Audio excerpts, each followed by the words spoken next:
오늘 아침 뉴스의 맥을 짚어드리는 시간 뉴스연구소. 오늘도 두 분의 연구위원 함께합니다. 경향신문 박순봉 기자 그리고 김준일 시사평론가 어서 오십시오. 안녕하세요. 예, 첫 뉴스 어디로 갈까요? 정봉주 공천 취소.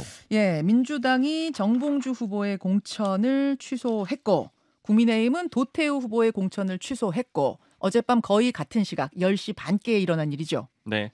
총평을 좀 해보면 어제 국민의힘 모 관계자가 그런 얘기 하더라고요.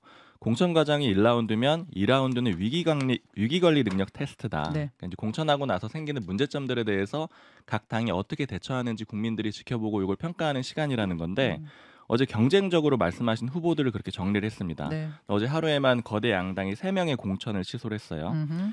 민주당부터 보면은 정봉주 전 의원 공천을 어제 10시 반에 취소한다라고 공지를 했는데 결정타는 거짓 사과 논란이에요.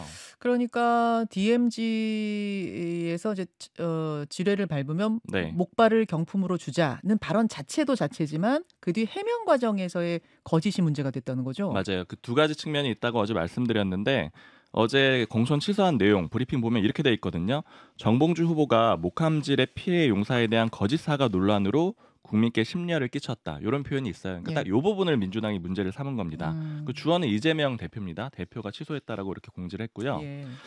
그리고 이제 어제 오후까지만 하더라도 분위기가 이게 이제 어느 정도 분위기였냐면 저희가 꾸준히 좀 체크를 했는데 일과 시간 전까지 결론이 나올 거다 이런 분위기가 있었는데 또 이후에는 좀 분위기가 바뀌기도 했었거든요. 좀 왔다 갔다 했는데 그래서 제가 취재한 기류는 어떤 거냐면은 일단 참모들 중 상당수는 공천 취소하는 게 맞다 이런 의견을 거의 다 모았고요. 이제 제가 모 관계자 이렇게 표현하더라고요.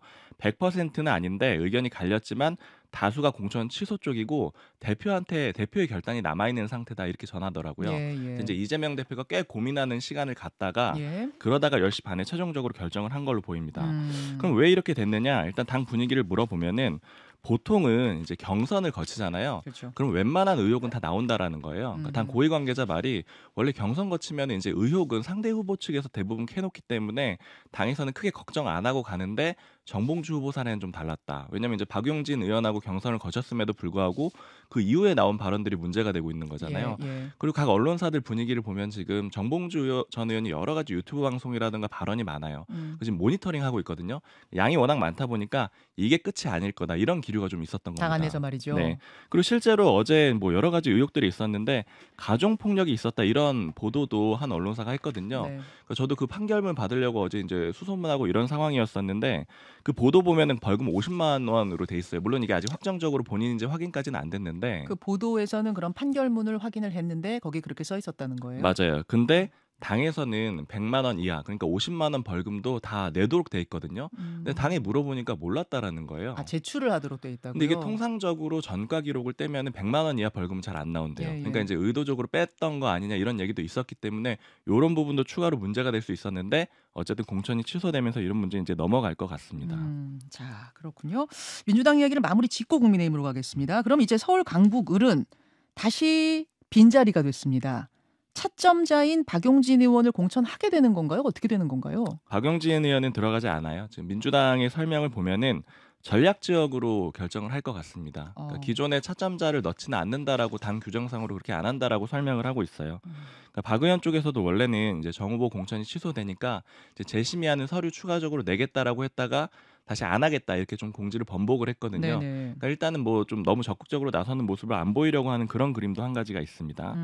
그리고 임태훈 전 소장권도 한번 다시 좀 짚어봐야 되는데 여기는 이제 비례위성정당 얘기죠? 네, 더불어민주연합하고 시민사회 간의 갈등이 있다 이 얘기를 어제 전해드렸었는데 이의 신청을 했거든요. 다시 한번 살펴봐달라라고 했는데 더불어민주연합에서 1시간 만에 안 된다 기각을 시켰습니다. 근데 이제 문제는 반발이 더 커지고 있다라는 건데 이게 지금 국민후보추천심사위원회라고 하는 곳에서 오디션 거쳐가지고 선발을 한 거거든요. 시민사회 몫으로 4명을. 맞습니다. 근데 그 시민사회에서 송경영 신부, 그러니까 심사위원직을 맡았었거든요. 네네. 이 기각 결정한 거에 대해서 반발해가지고 자진 사퇴를 했고요. 심사위원직을 내놨고요. 그 다음에 지금 심사위원회에서도 어제 긴급회의를 해가지고 결정 철회해달라. 만약에 안 되면은 우리는 비례연합 정당에서 빠질 수도 있다. 뭐 아직 단정적으로 빠지겠다라고 한 건 아닌데 네. 그렇게 압박을 한 상태입니다. 그러니까 그쪽에서는 시민사회 측에서는 이건 월권행위다. 우리가 오디션 봐서 뽑은 후보들인데 왜 된다 안 된다를 민주당이 정하느냐. 지금 이런 분위기로 대치하고 있는 맞아요. 이런 상황. 민주당 상황 어젯밤까지 상황 정리해 주셨어요. 김준일 평론가. 예. 어떤 점에 주목하십니까? 일단 뭐 그 정봉주 후보는 어제도 제가 얘기했지만 이거 끝도 없이 나올 거다. 그 가능성에 대해서 얘기를 했고 민주당 지도부도 이제 그 점에 주목을 한 거죠. 그 말씀은 워낙 그동안 활발하게 미디어 네. 활동을 했기 때문에 그렇죠. 그러신 거죠? 예, 이제 개인 유튜브도 하고 뭐 다른 유튜브에도 너무 많이 팟캐스트, 팟캐스트나 너무 많이 나가서 그러니까 2012년에 이제 김용민 후보 막말 파동이 있었을 때 좀 더 신속하게 대응하지 못해서 당이 굉장히 타격을 입었던 이거에 좀 트라우마 과거의 기억이 아마 소환됐을 겁니다. 그래서 이게 또 아까 얘기했지만은 이 이제 후속 대응이 굉장히 문제였다. 거짓말 논란이 있었잖아요. 이게 정우택 후보 뒤에 얘기하겠지만 이것도 마찬가지거든요. 이게 이제 대응 자체가 굉장히 계속 언론 보도가 나오게 생긴 이런 상황이었던 것도 좀 가만히 된 것 같고요. 문제는 이제 박용진 후보를 이 지역에서 이제 경선에서 원칙적으로 배제한다라는 얘기가 나왔는데 이게 이제 그 민주당의 원칙이 뭐냐 뭐 이런 이제 논란이 있어요. 예를 들면은 이제 조선일보가 쓴 건데 4년 전에는 경선 2위 후보에 이제 승계를 했다라는 건데 2020년 3월에 부산 금정 후보를 김경지 전 지역위원장에서 박무선 전 국제신문 사장으로 교체를 했는데 이게 이제 뭐 소위 뭐 불륜설 뭐 이런 게 있었는데 경쟁 후보를 그때는 올렸거든요. 근데 그럼 지금은 왜 배제를 하느냐? 그리고 멀리 갈 것도 없이 당장 서대문 갑에서 청년 전략특구였잖아요. 네. 전략 지역구인데 여기에서 성치훈 전 행정관이 안희정 재판 관련해서 이제 2차 가해가 있다라고 해서 3인 경선에 최종 올랐는데 뺐어요. 중도 탈락을 했죠. 예. 그러면은 이 원칙이라면 거기에 논란이 된 사람을 빼면은 누구를 올리면 안 되잖아요. 근데 정진상 변호인이었던 김동아 변호사를 올렸어요. 그러니까 차점자를 올려서 경선을 치렀다. 김동아 변호사는 4등에서 3등까지 올라가는 최종 경선에 못 올라갔는데 예. 그러면 왜 이 사람은 올렸던 거죠? 그러니까 기준이 없어요. 그러니까 그때 달라요라는 거고 사실 지금 이게 그런 거죠. 그러니까 쉽게 얘기하면 비명들을 전부 다 이제 결과적으로 이제 다 쳐낸 상황인데 박용진 혼자 살아 돌아오면은 굉장히 이제 뭐 친명 중심의 이런 거에서 90점 반명의 90점이 생긴다. 비명의 90점이 생긴다. 이런 정무적 판단이 이제 들어간 거 아닌가 이제 보여지는데 어쨌든 요거는 여론을 좀 봐야 될 것 같고. 예. 예, 지금 네, 이렇습니다. 예. 예, 일단 여기까지 이야기를 듣고 국민의힘으로 가겠습니다. 박순봉 기자. 정우택, 도태우 공천 취소. 국민의힘도 거의 같은 시간 어제 10시 반에 거의 동시에 나왔어요. 동시에 나왔어요. 정우택 예. 의원은 오전에 하고 예. 말씀하신 대로 도태우 후보는 오후에 하고 이렇게 됐죠. 순서대로 보죠. 오전에 공천이 취소된 정우택 후보부터. 네. 충북 청주 상당에 공천 받았고요. 이 지역의 현역 의원이고 국회 부의장이기도 합니다. 이 돈봉투 논란 끝에 어제 공관위가 공천 취소를 했고요. 예. 그 빈자리에는 서승우 전 대통령실 자치행정비서관을 우선 추천. 그냥 쉽게 얘기하면 전략 공천이라고 보시면 될 것 같아요. 예. 이제 그 한동훈 위원장도 어차피 엄격해야 한다라는 기준을 가지고 있다 이렇게 얘기를 했기 때문에 비대위 의결이 남아 있긴 하지만 뭐 기정사실이라고 보시면 됩니다. 이번에도 그 정봉주 후보권이랑 좀 비슷한데 처음에는 이 의혹이 나왔을 때 당에서는 뭐 여기까지는 오케이 이런 분위기였습니다. 그러니까 지난 9일에 이게 그 한번 결론을 내렸었거든요. 그러니까 처음에, 본인이 아니라고 하고 네. 그게 신빙성이 있다 뭐 이런 판단이었던 거잖아요. 맞아요. 그랬는데 그 이후에 또 정 후보 측에서 사업가를 회유한 정황 같은 것들이 추가 보도로 나오기 시작을 했거든요. 네. 결국 여기 때문에 이런 문제들이 추가적으로 나오니까 취소를 하게 된 거고요. 결정적으로는 녹취록이 나온 것 때문 아니에요? 음성 맞아요. 녹취록? 뭐 예를 들자면 정 후보 측에서 의원님이 제일 필요한 건 현금이다. 뭐 이런 얘기를 했다라는 녹취록 보도 같은 것들이 예고가 되고 또 회유한 정황 이런 것들이 쭉 보도가 되면서 공관위에서 이렇게 표현을 했어요. 불미스러운 상황이 지속적으로 발생하고 있다. 그래서 취소가 됐고요. 어제 좀 얘기 들어보니까 공관위 회의 때도 전반적인 여론조사 얘기들을 좀 했다 그래요. 네. 이 충청도 지역 여론조사 표도 막 보고하면서 네. 이게 너무 전체적으로 선거에 부정적인 영향을 준다 이런 얘기들이 나오면서 최종적으로 결정이 됐습니다. 이제 아까 그 정봉주 후보 얘기하면서 방금 이제 그 김준일 평론가께서 얘기를 해주셨는데 그 빠진 자리에 누구를 넣느냐 이게 또 하나의 좀 쟁점이 될 것 같아요. 맞아요. 지금 보니까 서승우 전 비서관 공천을 했는데 지금 당내에서 좀 얘기들이 어제 바로 나오더라고요. 이제 저한테 이제 이제 사적으로 하는 얘기들인데 지금 이 서승우 전 비서관 같은 경우에는 그 지역의 차점자가 아니고요. 그 지역의 차점자는 윤곽근 전 고검장이거든요. 옆 지역이에요. 옆 잠깐만요. 지역에서 이 민주당 얘기랑 헷갈리시면 안 되고요. 박용진 의원 케이스는 따로고 정봉주 의원 케이스는 따로고 여기는 그러니까 정우택 의원이 공천 취소된 그 자리에 국민의힘은 옆 지역구 사람을 지금 전략 공천했다 그 얘기인가요? 맞습니다. 충북 청주 상당히 지금 정우택 의원이 취소된 그 지역구고 네. 서승호 전 비서관이 지금 전략 공천됐다라고 말씀드렸잖아요. 예, 예. 여기는 충북 청주 청원이에요. 그러니까 옆 지역구인데 근데 이 인물이 누구냐면은 김수민 전 의원한테 옆 지역구에서 패해가지고 경선 탈락자입니다. 그러니까 옆 지역구 차점자네요, 말하자면. 네, 옆 지역구 탈락자가 이 빠진 지역구로 들어오게 된 거예요. 어떻게 된 거예요, 이건? 왜 그 일단은 지역구 차점자를 안 쓰고? 공관위에서 설명을 하기로는 뭐 이렇게 표현을 해요. 네. 경쟁력이 있을 것 같다. 그리고 윤갑근 전 고검장 같은 경우에는 다른 사정도 있었다. 이 사정에 대해서 명확하게 얘기를 안 하고 있는데 몇 가지 의혹들이 있거든요. 그걸 고려한 걸로 보이는데 그 지역구 차점자로 가보려니 거기도 뭔가 좀 꺼림직한 것이 있어서 옆 지역구 차점자로 갔다? 맞아요. 그래서 이제 불만들이 좀 나오는 거는 경선 탈락자를 그것도 옆 지역구를 갖다가 넣는 게 좀 의아하다. 이런 얘기들이 나오기 시작하고 그래서 이제서야 좀 대통령실의 영향력이 좀 발휘가 되는 거 아니냐. 이런 불만들이 좀 나오기 시작을 합니다.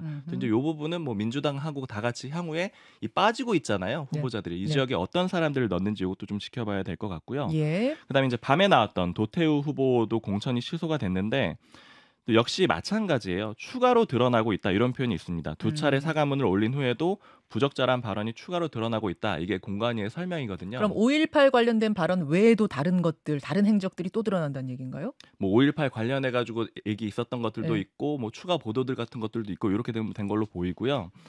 그래서 결과적으로는 지금 상황들 다 이제 처음에는 정당들이 좀 버티다가 여론의 압박을 못 이겨 가지고 그래 가지고 물러나는 그런 상황이 있고 네. 특히 이제 도태우 후보 같은 경우에는 뭐 두 가지 좀 의미가 있어요. 일단 첫 번째로 한동훈 위원장이 오늘 호남 갈 거거든요. 그렇죠. 근데 이제 5.18 문제가 가장 불거진 게 도태우 후보 때문이잖아요. 네. 그러니까 이제 정리를 안 할 수 없는 그런 상황이 시점상으로 있었다. 이게 한 가지가 있고 두 번째로는 또 도태우 후보에 대해서는 당내에서 압박이 굉장히 컸어요. 공개적으로 후보직 물러나야 된다 아니면 부적절했다 이런 발언들이 쭉 이어졌는데 뭐 나열해 보면 안철수 공동선대위원장, 뭐 이상민 의원, 함은경 마포울 후보, 박민식 전 장관, 뭐 김용태 전 의원 여러 사람들이 이렇게 비판적으로 얘기를 했거든요. 그러니까 그러다 보니까 압박을 받았고요. 그다음에 이게 양쪽이 좀 여야 그 국민의힘과 민주당이 같이 간다라는 생각이 드는 게 제가 양쪽을 다 취재하면서 물어보면은 이런 얘기예요. 국민의힘에서는 정몽주 후보 혹시 날라간대? 뭐 이런 얘기를 계속 물어보거든요. 국민의힘 쪽 가면은 저쪽에 정봉주 후보는 어떻게 된대? 맞아요. 또 민주당 가면은 저쪽에 도태우 후보는 어떻게 된대? 서로 궁금해해요. 그리고 민주당에서도 어제 오전에 정우택 의원이 이제 공천 취소가 됐잖아요. 네. 그러니까 그거에 대해서 굉장히 좀 민감하게 반응을 했거든요. 네. 그러니까 결과적으로 양당 모두 이게 일종의 그 후보 정리하는 경쟁이다 보니까 이제 이런 식으로 결과가 나오면서 어제 밤에는 결과적으로 굉장히 많은 후보가 탈락하는 그런 상황이 나온 걸로 보입니다. 그렇군요.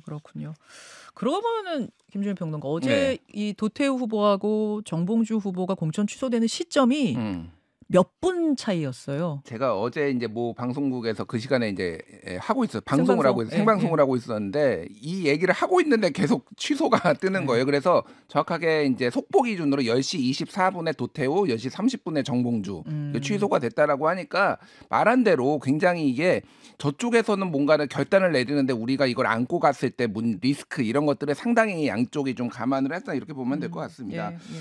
지금 일단은 여러 가지 이제 논란들을 좀 정리를 하면은 일단 그 도태우 후보 같은 경우에는 오늘 이제 호남 이제 저기 한동훈 위원장이 가죠. 호남 가는 것도 광주 있는데 갑니다. 어제 이제 사실 이게 기사가 묻혔는데 김재원 최고위원도 떨어졌어요. 김재원 최고위원 경선했잖아요. 예, 어제 밤에 떨어졌어, 전 최고? 박형수 의원이 이제 의성, 청송 영덕 이쪽에서 됐는데. 그러니까 김재원 최고위원까지 올라가고 도태우까지 살아남으면은 만약에 그러면은 김재원 최고위원도 5.18 폄훼 막말 논란이 있어서 최고위원 사퇴까지 했는데 이게 이제 호남 가는 거가 완전 이제 분위기가 안 좋았을 거라는 거잖아요. 지난번에 그 장경동 목사 거기 가서 한 그 발언. 그거 맞나? 누구 목사였죠 그때? 그 정광훈 목사. 예. 정광훈 목사 교회에 가서 발언했던 거. 그러니까 뭐 이런 상황이 좀 이제 민감한 상황이었어요. 그러니까 뭐 그것 때문에 뭐 김재훈 의원을 뭐 떨어뜨렸네는 그런 건 모르겠지만 어쨌든 이거를 다 해소가 된 상황에서 좀 한동훈 위원장이 홀가분하게 가는 거고 오늘 뭐 이재명 대표도 이제 뭐 부산 쪽으로 가는데 이런 것들이 서로 이제 좀 정리를 이제 하는 이런 걸로 좀 보면 될 것 같고 지금 이제 막말이 이제 한 사람들이 하나둘씩 정리가 되면서 가장 눈에 띄는 게 이제 장해찬 후보 같은 경우에는 이제 어떻게 될 것이냐. 국민의힘 장해찬 후보의 막말 논란이 2주의 초반부터 시작이 됐었는데 그대로 수면 아래로 가라앉는가 그것이 더 커지는가 사실 좀 기로였거든요. 지금 네. 분위기는 계속 이어서 나오는 분위기예요. 그러니까 이게 그 약간 뭐 팔만대장경 뭐 이런 거 빗대 가지고 예찬 대장경 뭐 이런 얘기도 있어요. 그러니까 온라인상에. 예, 이게 옛날에 너무 많은 얘기들을 이렇게 페이스북에다 이렇게 써놨는데 이게 지금 최근에 나온 게 아니라 저번에 최고위원 경선할 때 네. 장해찬 후보를 좀 안 좋아하는 뭐 이런 사람들이 캡처를 이미 다 해놨어요. 그럼 본인의 10년, SNS 15년 전 거 장해찬 거를 다 드러나서 대부분 캡처를 해놓고 지금 하나씩 곶감 빼듯이 나오는 거예요. 그래서 이게 그럼 장 후보는 지웠는데 장 후보는 지웠죠. 캡처된 것들이 지금 돌아다니는 거예요. 예, 그러니까 그때 발언들이 그래서 이게 끝날 일이 아니에요. 그러니까 지금 뭐 제가 다 설명도 할 수 없을 정도로 많거든요. 지금 너무 많아가지고 이게 지금 이제 장해찬 후보가 나온 부산 수영이라는 곳은 굳이 따지자면 이제 압구정동 같은 데예요. 강남, 서울 강남 그리고 이제 해운대는 도곡동. 그러니까 약간의 강남의 구와 신 이런 거는 좀 예. 대면하는 이런 데라서 웬만하면은 여기는 장해찬은 되거든요. 근데 말씀하셨다시피 이제 이게 서울이나 이런 수도권 민심에 상당히 악영향을 끼칠 텐데 장해찬은 어떻게 할 것이냐가 이제 국민의힘의 좀 관건이 될 것 같습니다. 알겠습니다. 어제 장해찬 후보 페이스북 보면은 네. 오늘 개소식한다라고 하는데 그 표현을 이렇게 하고 있거든요. 조심스러운 마음으로 개소식을 준비했다 이렇게 하고 있거든요. 그러니까 이런 논란을 좀 의식한 걸로 보이고 그렇게 보이네요. 어제만 해도 추가적으로 발언들이 이제 보도된 것들이 몇 가지가 있는데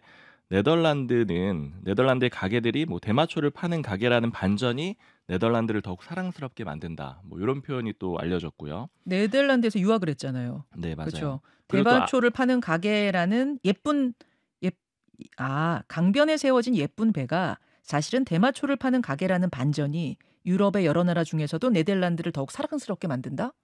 이게 무슨 의미인가요? 뭐 이제 대마초에 대한 좀 뭐 우호적인 표현으로 해석이 될 수 있어서 논란이 되는 거고요. 그다음에 또 아이가 타고 있어요 이런 거 많이 차에 붙어 있잖아요. 근데 요 문구 가지고 지능, 예의, 미적 감각 뭐 하나라도 멀쩡한 게 없는 종합적 함량 미달임을 증명하는 스티커다. 뭐 이런 표현도 있고 그다음에 그 서울 시민들에 대해서 한 얘기가 있는데 문화센터에서 일한 적이 있었대요. 이제 그 얘기를 하면서 서울 시민 교양 수준이 일본의 발톱의 때만큼도 따라갈 수 있을까 싶다. 이런 표현도 썼거든요. 지금 여러 가지 좀 논란들이 있는 상황이고요. 장해찬 후보는 해명을 어제 내놨습니다. 정치하기 전에 20대 때 발언들. 맞아요. 2012년 뭐 15년 요 사이 얘기들입니다. 네, 죄송하다 이렇게 이제 발언을 한 SNS를 올리긴 했습니다만 어떻게 될지는 좀 주목해 보시고요. 다음 뉴스 좀 짧게 정리해 보겠습니다. 김현미, 김수현 기소. 어제 문재인 정부 인사들이 대거 기소가 됐습니다. 네, 검찰이 11명을 기소를 했는데 김수현, 김상조 전 청와대 정책실장 그리고 김현미 전 국토부 장관, 강신욱 전 통계청장 이런 사람 포함해서 11명이고요. 크게 세 갈래로 나눠지는데 쉽게 얘기하면 문재인 정부가 국가 통계를 조작했다라는 거고요. 조작한 거는 집값, 일자리, 소득 이런 내용들입니다. 근데 이제 김수현 전 정책실장 어제 입장문 냈는데 그 시장 상황 확인했을 뿐 조작 없었고 이것은 그 정권이 이제 보복을 하는 것이다. 정치 보복이다. 이런 입장을 내놨습니다. 예. 김준일 평론가 어떻게 보세요? 이게 수사를 한 지가 굉장히 오래됐는데 이게 왜 지금 총선 한 달도 안 남기고 기소하느냐. 검찰이 지금 정치적 의도가 있다라는 논란이 한 가지.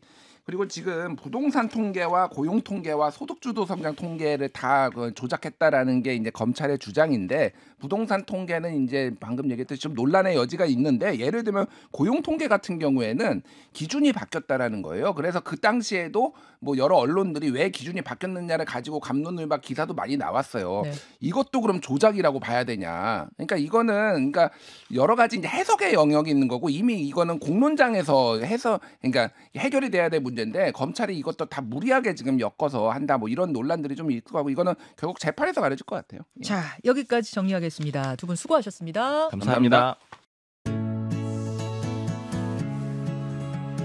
김현정의 뉴스쇼는 시청자 여러분의 참여를 기다립니다. 구독과 좋아요, 댓글 잊지 않으셨죠?